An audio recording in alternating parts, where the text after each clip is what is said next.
Je vais vous lire un extrait des Misérables de Victor Hugo. Donc je vais commencer à la page 15. Monsieur Myriel devient Monseigneur bienvenu. Le palais épiscopal de Digne était attenant à l'hôpital. Le palais épiscopal, c'est-à-dire un palais des papes, du curé, était un vaste et bel hôtel bâti en pierre au commencement du siècle dernier par Monseigneur Henri Puget, docteur en théologie de la faculté de Paris, abbé de Simore, lequel était évêque de Digne en 1712. Ce palais était un vrai logis seigneurial. L'hôpital était une maison étroite et basse, à un seul étage avec un petit jardin. 3 jours après son arrivée, l'évêque visita l'hôpital.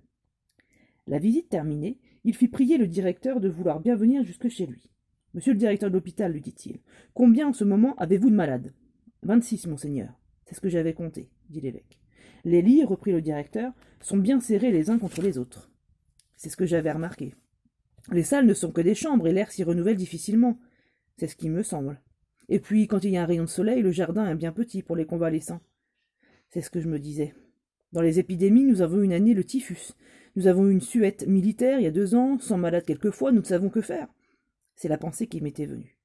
Que voulez-vous, monseigneur, dit le directeur, il faut se résigner. Cette conversation avait lieu dans la salle à manger-galerie du rez-de-chaussée.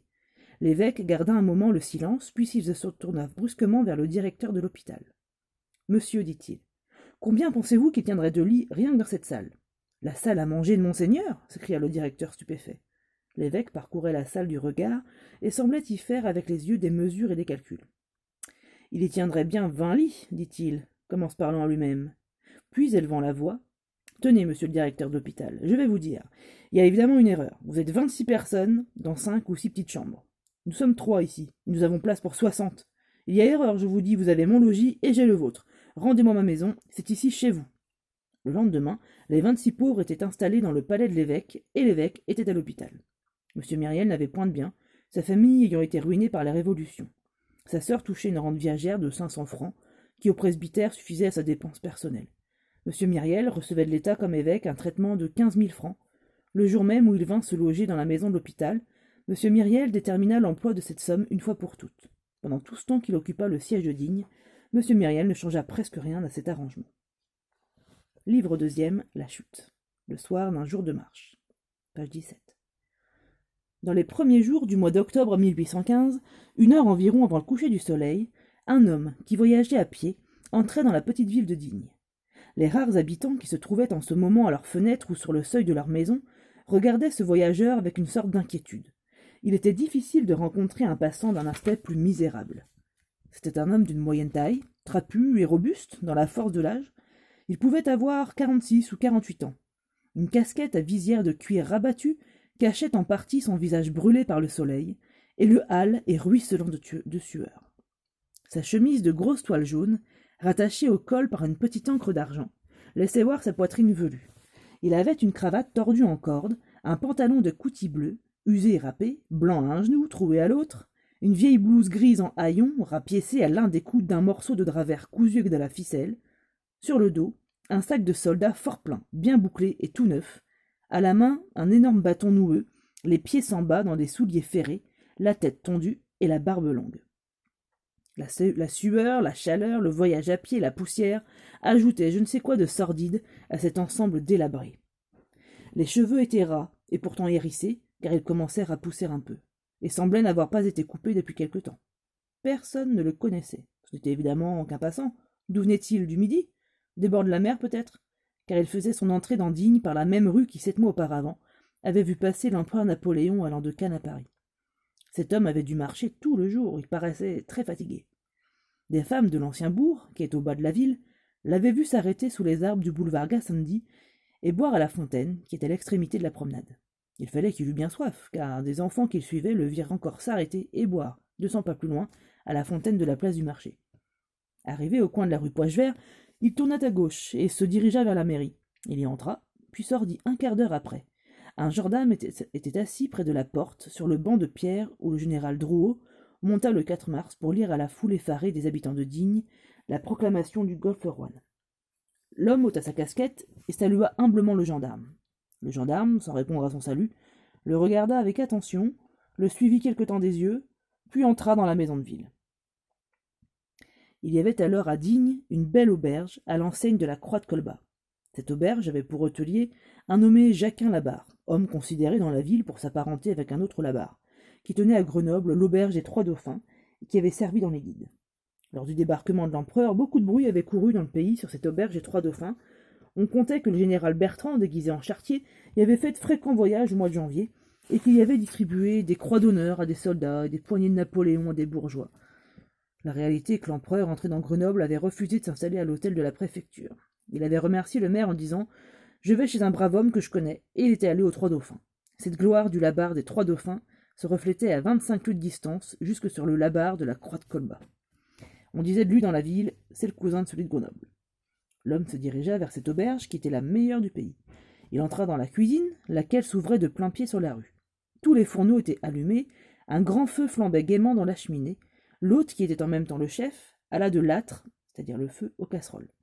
Fort occupé, et surveillant un excellent dîner, destiné à des rouliers qu'on entendait rire et parler à grand bruit dans une salle voisine. Quiconque a voyagé sait que personne ne fait meilleure chère que chez les rouliers. Une marmotte grasse, flanquée de perdrix blanches et de coques de bruyère, tournait sur une longue broche devant le feu. Sur les fourneaux cuisaient 2 grosses carpes du lac, de l'Auzet, et une truite du lac d'Alloz. L'hôte, entendant la porte s'ouvrir et entrer un nouveau venu, dit sans lever les yeux de ses fourneaux. « Que veut monsieur ?»« Manger et coucher, » dit l'homme. « Rien de plus facile, reprit l'hôte. En ce moment, il tourna la tête, embrassa d'un coup d'œil tout l'ensemble du voyageur et ajouta « En payant. » L'homme tira une grosse bourse de cuir de la poche de sa blouse et répondit « J'ai de l'argent. »« En ce cas, on est à vous, » dit l'hôte. L'homme remit sa bourse en poche, se déchargea de son sac, le posa à terre près de la porte, garda son bâton à la main et alla s'asseoir sur une escabelle basse près du feu. Digne dans la montagne, les soirées d'octobre y sont froides. Cependant, tout en allant et venant, l'homme considérait le voyageur. « Dîne-t-on bientôt ?» dit l'homme. « Tout à l'heure, » dit l'hôte. Pendant que le nouveau venu se chauffait, le dos tourné, le digne aubergiste Jacquin Labarre tira un crayon de sa poche, puis il déchira le coin d'un vieux journal qui traînait sur une petite table près de la fenêtre. Sur la marge blanche, il écrivit une ligne ou deux, plia sans cacheter, et remit ce chiffon de papier à un enfant qui paraissait lui servir tout à la fois de marmiton et de laquais. L'aubergiste dit un mot à l'oreille du marmiton, et l'enfant partit en courant dans la direction de la mairie. Le voyageur n'avait rien vu de tout cela. Il demanda encore une fois. « Dîne-t-on bientôt ?»« Tout à l'heure, » dit l'hôte. L'enfant revint, il rapportait le papier. L'homme le déplia avec empressement, comme quelqu'un qui attend une réponse. Il parut lire attentivement, puis hocha la tête, et resta un moment pensif. Enfin, il fit un pas vers le voyageur qui semblait plongé dans des réflexions peu sereines. « Monsieur, dit-il, je ne puis vous recevoir. » L'homme se dressa à demi sur son séant. « Comment ? Avez-vous peur que je ne paie pas ? Voulez-vous que je paye d'avance ? J'ai de l'argent, vous dis-je. »« Ce n'est pas cela. »« Quoi donc ? » ?»« Vous avez de l'argent. »« Oui, dit l'homme. Et moi, dit l'hôte, je n'ai pas de chambre. » L'homme reprit tranquillement. « Mettez-moi à l'écurie. »« Je ne puis. »« Pourquoi ? Les chevaux prennent toute la place. »« Eh bien, repartit l'homme, un coin dans le grenier, une botte de paille, nous verrons cela après dîner. »« Je ne puis vous donner à dîner. » Cette déclaration, faite d'un ton mesuré mais ferme, parut grave à l'étranger. Il se leva. « Ah bah, mais je meurs de faim, moi, j'ai marché dès le soleil levé, j'ai fait 12 lieues, je paye, je veux manger. »« Je n'ai rien, » dit l'hôte. L'homme éclata de rire et se tourna vers la cheminée et les fourneaux. « Rien, et tout cela ?»« Tout cela m'est retenu. »« Par qui ? » ?»« Par ces messieurs les rouliers. Combien sont-ils ? 12. Il y a là à manger pour 20. Ils ont tout retenu et tout payé d'avance. » L'homme se rassit et dit sans hausser la voix. « Je suis à l'auberge, j'ai faim, et je reste. » L'hôte alors se pencha à son oreille et lui dit d'un accent qui le fit tressaillir. « Allez-vous-en. » Le voyageur était courbé en cet instant et poussait quelques braises dans le feu avec le bout ferré de son bâton. Il se retourna vivement, et comme il ouvrait la bouche pour répliquer, l'hôte le regarda fixement et ajouta toujours à voix basse. « Tenez, assez de paroles comme cela. Voulez-vous que je vous dise votre nom ? Vous vous appelez Jean Valjean. Maintenant, voulez-vous que je vous dise qui vous êtes ? En vous voyant entrer, je me suis douté de quelque chose. J'ai envoyé à la mairie et voici ce qu'on m'a répondu. Savez-vous lire ? » En parlant ainsi, il tendait à l'étranger tout déplié le papier qui venait de voyager de l'auberge à la mairie et de la mairie à l'auberge. L'homme y jeta un regard, l'aubergiste reprit après un silence. « J'ai l'habitude d'être poli avec tout le monde, allez-vous-en. » L'homme baissa la tête, ramassa le sac qu'il avait déposé à terre et s'en alla. Il prit la grande rue, il marchait devant lui au hasard, rasant de près les maisons, comme un homme humilié et triste. Il ne se retourna pas une seule fois. S'il s'était retourné, il aurait vu l'aubergiste de la Croix de Colbas sur le seuil de sa porte, entouré de tous les voyageurs de son auberge et de tous les passants de la rue, parlant vivement en le désignant du doigt, et au regard de défiance et d'effroi du groupe, il aurait deviné qu'avant peu son arrivée serait l'événement de toute la ville. Il ne vit rien de tout cela. Les gens accablés ne regardent pas derrière eux. Ils ne savent que trop que le mauvais sort les suit.